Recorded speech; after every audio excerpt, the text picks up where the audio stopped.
దేశాన్ని బదనాం చేసే దుర్బుద్ధి కాకపోతే ఈ దేశంలో Hindu, times of India, Hindustan times వంటి బోలెడు పేపర్లు ఉండగా ఎల్ఐసి ఆదాని మీద ఆరోపణలు చేసిన వ్యాసాన్ని ఆ రవి నాయర్ అనేవాడు వాషింగ్టన్ పోస్ట్కి ఎందుకు ఇచ్చాడు?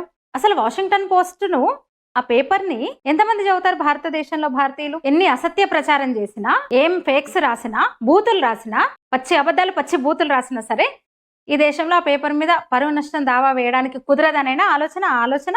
గతంలో హిండెన్బర్గ్ రిపోర్ట్ వచ్చినప్పుడు కూడా నానా కూతలు కూసారి మేధావులు. ఎల్ఐసి అనేది దేశంలోనే అతిపెద్ద ఇన్సూరెన్స్ కంపెనీ మాత్రమే కాదు, షేర్ మార్కెట్లో అతిపెద్ద పెట్టుబడిదారు కూడా.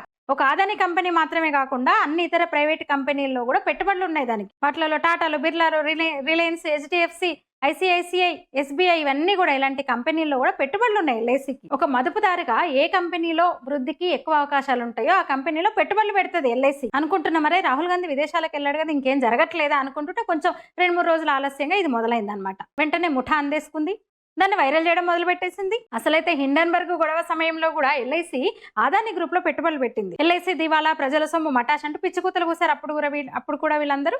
అయితే వాస్తవం ఏంటంటే 2-3 ఏళ్లుగా గతంలో ఎన్నడూ లేని విధంగా లాభాలు ఆర్జిస్తోంది ఎల్ఐసి ఆదాని గ్రూప్ లో 38,000 కోట్ల పెట్టుబడి పెడితే ఆ గ్రూప్ షేర్ వాల్యూ పెరగడం వల్ల వాటి విలువ దాదాపు 61,000 కోట్లయింది. అంటే ఎల్ఐసి ఆదాని గ్రూప్ షేర్ల మీద 23,000 కోట్ల లాభం సంపాదించింది.